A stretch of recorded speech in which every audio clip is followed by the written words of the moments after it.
The automobile industry in India has, of course, gone through some tough times, and we've been reporting this regularly to you. Within that, though, the one company that's been highlighted perhaps has been Tata Motors, because we've seen the company struggle through perhaps its toughest period when it comes to not just sales but overall strategy as well. That is the turnaround the company is now looking to make, and 2014 will become a crucial year because we're talking about new products and perhaps a different kind of strategy as well. Let's discuss this a little bit more with Ranjit Yadav, who heads the passenger car business for the company. Great to see you. Pleasure to be here with you. Thank you for speaking to us, and interesting to be here in London because, in some ways it ties into what's been happening with Tata Motors. Our viewers would, of course, know that there's the European Technical Center that's now headquartered here. Talk us through this, because when we look at Tata Motors, I think there's a very unidimensional view that people view it with. When you look at the strategy going forward, though, I think there are many dimensions to it. Oh yes, absolutely. And we've been working on our passenger vehicles business for a while now. A number of things have come in place, and the first manifestation of that you start seeing in the cars behind us and the launches which will happen ahead. So clearly, from a vehicle point of view, we've put together our program strategy, our vehicle strategy out till 2020. And we're working on bringing these vehicles to the marketplace in a compelling way.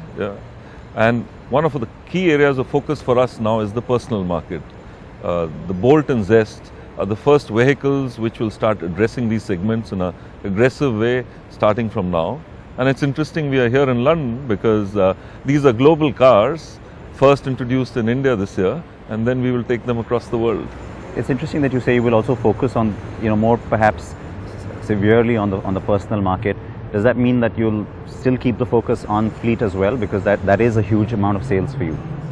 So we have many strengths, and the fleet B2B market is a core strength for us, so we will continue to play in that and grow aggressively in that, and we have a number of actions happening there.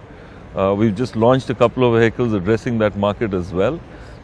So that's the foundation of the company, and now we take the next leap to go strongly back into personal and start winning there. For example, we brought out the Revertron 1.2 turbo engine, which will look at bringing a compelling offer from a petrol point of view. That's the segment where we've been, let's say, we have an opportunity to grow, and that's what we're going to focus on as well. Now, I know, of course, this is not the area you look at, but we're also starting to see a sort of a bit of a revival, if you will, on the commercial vehicle side. Overall, for the business, you think that's a good positive rub-off to get at this time when you're also embarking on a different kind of a strategy for the passenger car business? Well, I think it's great for the company if the auto industry in general lifts, and in particular if CV starts doing well, commercial vehicle starts doing well, it's great news for us, and we do start to see the first positive bump ups there. It's still on a very low base, but it starts to move, so it's great for us. I think it's good for the company to get momentum across the board. I want to talk to you about this plan from now to 2020, but before that, a quick look back at just this difficult period that I mentioned at the start. One of the key criticisms really has been the fact that you haven't had those new products maybe when you needed them. We understand that there's a product development cycle and that we're going to start to see the fruits of that very soon, but how difficult has it been to keep just business going in this lean time for you, for your dealers? Well, certainly the market has been extremely challenging, both for us and for everybody in the industry. You in particular have had it worse than some of the others. Well, we in particular have been, if you look at the numbers, have had a challenging time. We focused on doing the right things. We focused on taking inventory out of the channel, which we did. So our dealers are much more flexible and nimble today. We've cleared out their working capital. We put the basic fundamentals in place. We've cleared and put in place showrooms and customer experience centers, which are very different from what we had earlier in preparation of these new vehicles which we're going to bring out. So we've focused on back to basics and fundamentals. We focused on improving the quality of our existing vehicles. So whatever we've launched is significantly better in terms of quality than what we had earlier, and chipping away. And I think we are very well poised now to take advantage of the marketplace as it starts to build up. How difficult is it in a time like that to keep your investments going towards future products, towards development, towards new engines? So obviously when things are down, it's always a challenging time. But I think that's the great thing about Tata Motors and the Tata Group, that we are willing to invest into the future. So there is funding available, there are resources available for the right things. But is there also going to be a fresh tranche of investment coming? Because if you're talking about a slew of new products between now and 2020, clearly you are going to have to look at a fair amount of investment for that. So let me put it this way, last year itself we presented the product program and the strategy to the board, and we got a go ahead, and we are now in execution mode. So all that is already in the pipeline. But is there an investment figure you can share with us? Not at this stage. All right. Talk us through that plan now. I mean, you went to the board with a very specific intent. There is a product portfolio in there as well, which I know you're not going to give me details on, but crucial segments that you think you need to address. So it's very straightforward. We are a volume player in India, so we have to be across the board. We are not going to be a niche player, so I have to, over a period of time, fill out every segment. There's clearly a strong play in small cars. We know that. That's the major market in India, and we will address that progressively as we go forward. In utility vehicles, we have an opportunity. We have a strong lineage with the Safari, with the Sumo, and we can strengthen ourselves there. We will start to do that as well. So every year, we will bring a couple of new vehicles to the marketplace. What about the compact SUV? You've shown the concept at the Auto Expo, so people are going to ask you that question now. How soon would you like to see these vehicles come? I mean, I know from a marketing point of view, you'd like those cars in the showroom right now. How urgent is it, or how important is it to get them there quickly? So, we have a large portfolio. Basis that portfolio, we are making some choices in what we bring to the market first. We showed the Nexon. I think everybody loved it, and what I said is maybe we are a bit late to the party with that, but it's so compelling that it will win in the marketplace. When asked on time, I have said it would be 24 months. Yeah. So from the time you first showed it? That's right. All right. And between the Nexon and the Zest and the Bolt, is there going to be a new product there as well, or will that be the next new product? So we'll have something for next year as well. That's for another day. Towards the end of this year, we can talk about that as well. I'll tell you why I'm asking this, not so much to know what car it is, but because part of that criticism that you got was that you didn't have enough new products, and mostly it was refreshes.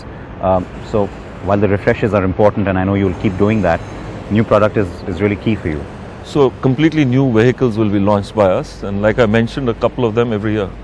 We have a portfolio which needs renewal, and we're working on it. All right. What about the network? Because you have a good base there. What part of it do you think you need to invest time and maybe even money into to change the game there? So we are lucky that a lot of our dealers are really good, and they've been with Tata for a long time. We've been working closely with the dealers to make them profitable. We've changed their margin structures. We've reduced the inventory. We built up their core fundamentals, and we have renewed the showrooms and service centers. We will have more than 200 dealerships refreshed as per our new standards by June, July, just in time for these vehicles when they come out. And so the dealers are all ready and very excited about the new vehicles which are coming out.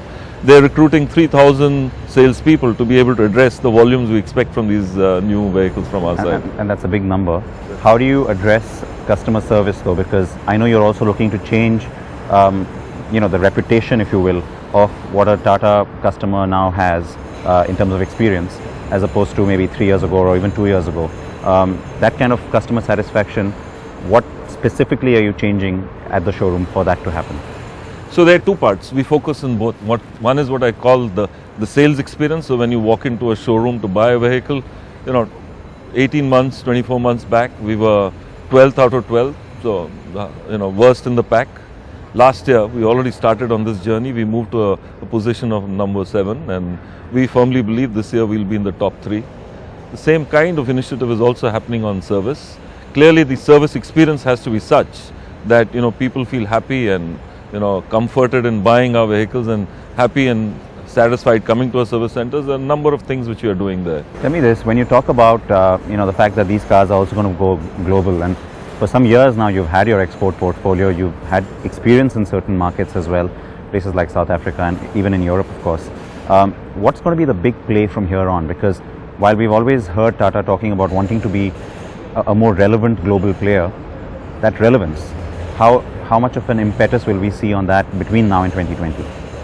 So clearly, for us to be a significant auto player in the world, you have to be global or you have to be international.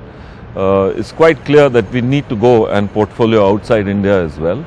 We have a small but significant position in South Africa. We just opened in Indonesia. SAARC, of course, we cover, and we've just started up our presence in Algeria. So from a passenger vehicles point of view, we will first focus on emerging markets where small cars are liked, and that's our core strength, and we'll take it from there. But would you look at having a portfolio specific to exports, or will it always be cars or UVs that are, also on sale in India? So we believe the vehicles we will make now are going to be global vehicles and will be applicable to many markets outside India as well. Yeah. So the development cycle takes that into account. That's right. And investments towards that, I know you've already got a very strong technical center now here in Europe. You're also looking to grow that with that new NAIC that's coming up. Thank you. At the Warwick University. Funds for that, there's a significant amount of money you're putting into it. Where does that money come from? Well, let's say that this is Tata Motors' investment into to ensuring that we capture, the global trends. We develop vehicles which are global in nature, and it's part of our development cycle. So it's an investment into the future. Sorry, I know I lost the thread on that a little bit, so I'm going to just recap with you on that. I was talking to you about investments into like the European Centre now. Where does that money come from? So I think that's from our side, from Tata Motors side, that's investment into the future in vehicle development, product development, ensuring that our vehicles are global in nature, getting the best talent from across the world to be able to work on our vehicles. So that's part of our product program and development. No, but are you looking to raise fresh debt for this, or are there internal accruals, or is it a Tata Group sort of an investment? Which is the route you are using for most of this? So I'm not the right guy to answer that. That you'll have to ask my CFO and how the monies will come about. Yeah. All right. The specific intent, though, of collaborating here, for the first time we've actually heard you talking officially about having a joint investment with JLR. That question's been hanging in the air for some time. When do we start to see a little bit more collaboration in terms of development, in terms of engines, in terms of products between JLR and Tata Motors? Do you see that as the sort of next phase now that's opening up? So in many ways we already collaborate with JLR, and Tim Leverton is the right guy to answer the question on that. We address very different markets. So the vehicles we develop. Yeah. So that's the beauty of it in a sense, and so we work in very different ways, but there are many things we benchmark together, and there are many things which we work on together, and that will continue. But as you look to address global markets in a more aggressive fashion, that's where this linkage will really come in handy. Well, yes, but you must remember Tata Motors, if I look at, say, commercial vehicles, is a significant global player already, and they are ramping up as well. So there is already synergy for us to use the CV lineage and relationships and knowledge of markets and go from there as well. So we have that capability within the organization. All right, let's have a little outlook from you at the end now. New government, it's in place. We've got a whole lot of things that the auto industry is looking forward to between now and the festive season. How do you think the year is going to pan out? Well, it's still challenging. If you look at the last month and the immediate, it shows the markets are still choppy. We see positivity on the commercial vehicle side, at least bottoming out and a small uptick coming there, and freight rates going up, so which is good news. From a personal market point of view, I think it's all about consumer sentiment and optimism. We already see some interesting moves of the rupee and the Sensex, etc., and maybe I would assume that's early indicator on what will happen on consumer sentiment. If that comes about, then I think we can see positive growth coming forward. But so if you ask my personal view, maybe the next quarter or two is still choppy, and then positive after that. And you've got new products coming at the right time to catch that wave, possibly. Well, I think a number of factors coming together. I think this is just the right time, these vehicles for us, when we are launching in the marketplace, and consumer sentiment hopefully turning by that time. We will watch it very closely. Also wish you all the very best for that, and look forward to the products that follow. Thank you. Thank you so much. Appreciate your time. Thank you.